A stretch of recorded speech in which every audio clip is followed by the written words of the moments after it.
Mini boat house.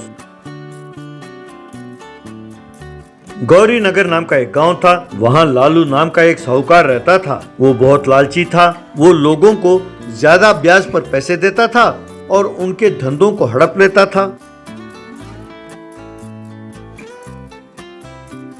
एक दिन उस गांव का मुखिया लालू के पास आया।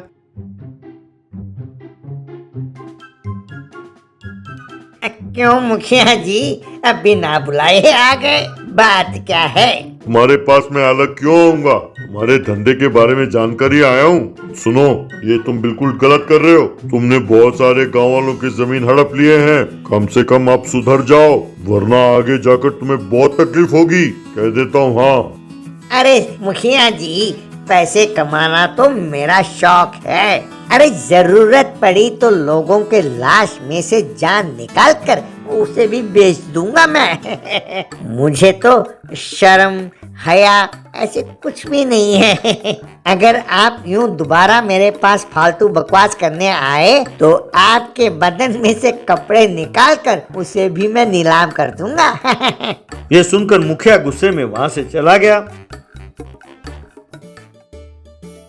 एक बार गांव में तेज बारिश होने के कारण गांव के पास वाले नदी का बाढ़ टूट गया और सारा गांव पानी में डूब गया।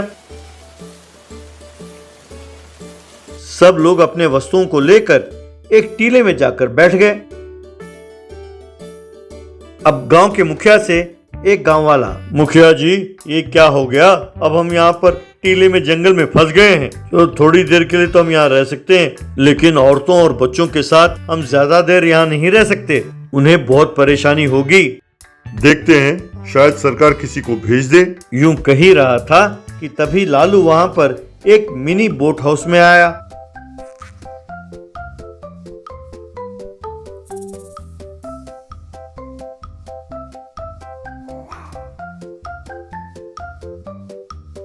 गांव वालों से लालू, हे मेरे प्यारे गांव वालों, आओ आओ, मैं आप ही लोगों के लिए आया हूँ। अरे भगवान की दया नहीं थी जो सारा गांव पानी में डूब गया, लेकिन मेरा मन आपके सेवा करने के लिए तिलमिला गया है। इसीलिए आपके गिरवी रखे हुए वस्तुओं से मैंने ये बोट हाउस बनाया और आपके लिए ले आया। आइए, सोचिए मत, ये आपकी संपत्ति है। मैं आप ही में से एक हूँ।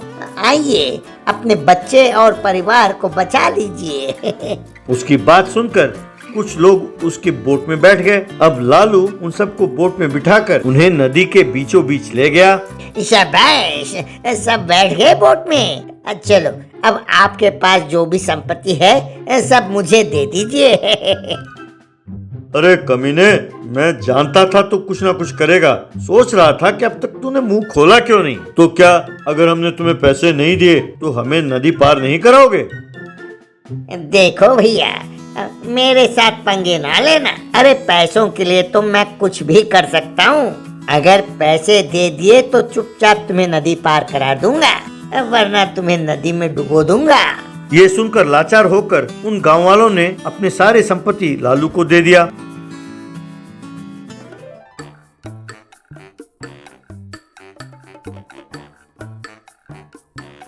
इस तरह लालू लोगों को अपने नाव में बिठाकर नदी के बीच में जाकर उन्हें धमकाकर उनकी सारी संपत्ति हड़प लेता और फिर उन्हें नदी के दूसरी ओर छोड़ देता।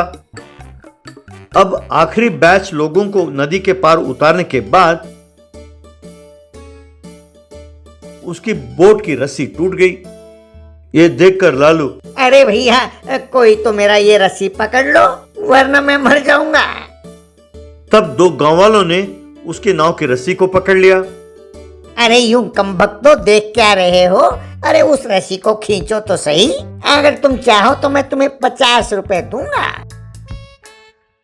क्यों लालू, हमने अपनी जान बचाने के लिए अपनी सारी संपत्ति तुम्हें दे दी और तुम सिर्फ 50 रुपए दोगे? देखो, अब तक जो पैसे तुमने हमसे लूटे हैं हमें वापस करोगे तभी नाव को हम किनारे करेंगे। इतना ही नहीं, अब तक तुमने जो भी संपत्ति हमसे हड़पा है उसे वापस करोगे तभी नाव को खींचेंगे, नहीं तो इस रस्सी को छोड़ देंगे। तब तुम बाढ़ में जाओगे, तब भी हमारी संपत्ति हमारी ही रहेगी। अरे ये क्या, तुम तो मुझसे भी ज्यादा बड़े कमीने निकले। अरे देता हूँ, अब मुझे जरा बाहर तो खींचो। अरे वैसे भी नदी में बहुत सारे सांप हैं। तब उन दोनों ने मिलकर उसे नदी के किनारे किया। बाहर आकर लालू ने पैसे देने से मना किया। तब सब गांव वालों ने मिलकर उसे खूब मारा और उससे सारी संपत्ति छीन ली।